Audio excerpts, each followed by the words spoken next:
Alright, hello everyone and welcome to episode 18 of Zero to Hero. It's going to be a slightly shorter episode than usual, but hopefully it'll be pretty worth it.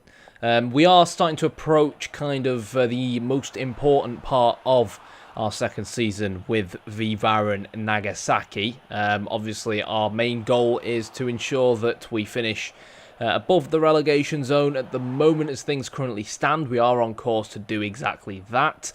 But, it is still very, very, very tight at the bottom of the league. And likewise, all it'll really take is kind of like a couple of wins in a row, going on a nice winning streak to make a significant difference in terms of finishing, either between the top half of the table or the bottom half of the table. But anyways, it was quite a boring first half, to be honest. Most of the chances you've seen right now. 54th minute, I fight to win the ball back, and we can see how some of me and the rest of the lads kind of link up quite nicely here. Quick 1-2s, the through ball into the middle, through ball towards me. But it just wasn't enough to kind of unlock the door. Fortunately for us, though, Delgado, who I think had come on at half-time, he's wearing the captain's armband as well after coming on at half-time, was ready to pounce like the fox in the box that he sometimes can be to make it 1-0 and capitalise on some poor set-piece defending from Jubilo Iwata. Next up, 64th minute, nice 1-2 between myself and the guy to my right-hand side. He played me in, but it was a good save from the goalkeeper, and that too was a good save from our goalkeeper. 68th minute, El Bayrak gets the ball wide. I'm not quite sure how that ball made it that far into the air, and I'm also not quite sure how it made it all the way towards the Kawilo Imata player at the back post without being headed by one of our two defensive players. Kawamata, he scored against us before. Undoubtedly, if we stay at V-Varen Nagasaki, I'm sure he'll score against us again. Great positioning from him at the back post.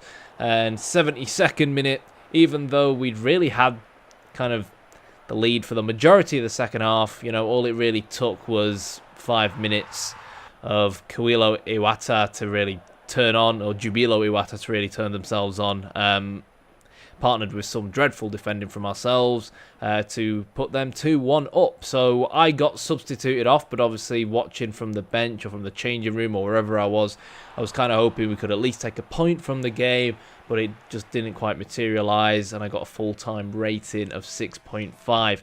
And there you go, almost slap bang in the middle of the table. As for the Premier League, because obviously we've reached the end of the season, United are top. As for the Championship, Villa and West Brom sit in the automatic promotion spots, and Real Madrid won La Liga. I guess, it's a bit strange to see that Man United are top of the Premier League, but that's probably because, as we know, the AI in Master League or Become a Legend is ridiculous in that I'm pretty sure Liverpool sold Firmino to Everton and Salah went to someone. I'm not entirely sure, but that probably explains why Man United are top of that league. But anyways, at home against Sagan Tosu, who they were the first game of the season that we played, so we have now surpassed that halfway mark in the season. Most of the chances we've seen so far are in favour of Sagan Tosu, and one thing they do so well is use Fernando Torres. He's not getting any younger, but up against our defence, his pace, that running behind, always seems to cause us problems. It was a lovely pass, to be fair, from midfield. And, Fernando Torres was always going to score from there. The only thing that was really missing was Gary Neville kind of having an orgasm in the background of Fox Soccer Japan, shall we say. Anyways, 42nd minute, I picked the ball up down the right wing. I'm used to this by now. I know the types of runs in the channels that Marilla and Suzuki are going to make for me. And I pick up another assist for the season. Very simple goal, which you can really pull off at this level. All it takes is a little bit of an understanding between you, and the guy playing in front of you. And as well, you've got to have that physical ability, which I fortunately do, to be able to pick the ball up from deep and have that pace to counter-attack the opposition and turn defence into attack. Anyways, we went in at half-time at 1-1. We came out, and 2 minutes later, it was 2-1. Harakawa, number 4, giving Fernando Torres El Nino a hug. I'm not sure if this is something I mentioned in the last episode, but obviously, like I said, I do want to move from V-Varen Nagasaki in the forthcoming transfer window. But I'm not sure if I want to. That's a bad miss there from Suzuki. I'm not sure if I want to stay in the Japanese league.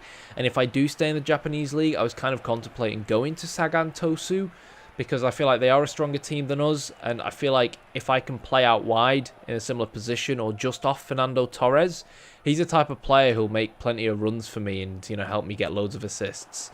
Because that's why you want me getting assists and not trying to shoot on goal, because that was a dreadful finish. You know, it's that same old kind of inverted run across goal towards the front post I attempted again. But, you know, like we've discussed before, the problem is I end up being on my left foot, and I'm very inconsistent on my left foot.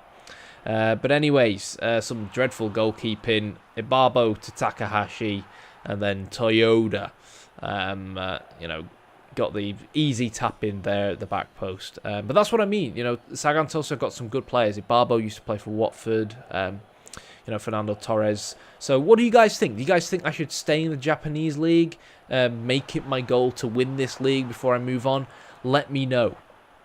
Anyways, 84th minute, fancy footwork from myself, as you guys saw, and Hiramatsu had just come on off the bench. Sorry, I do well to get the ball into the box. It was always a bit of a speculative header there from the edge of the box, but it's about being in the right place at the right time and having that knack, which is exactly what Hiramatsu did.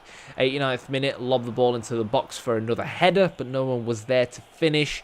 And even though we lost 3-2, I still finished the game with a rating of 8.5, which leaves us in 12th place, you know, 6 points off the relegation zone. Is there still a chance that we could end up in a relegation battle? Let me know what you think. Thanks for watching.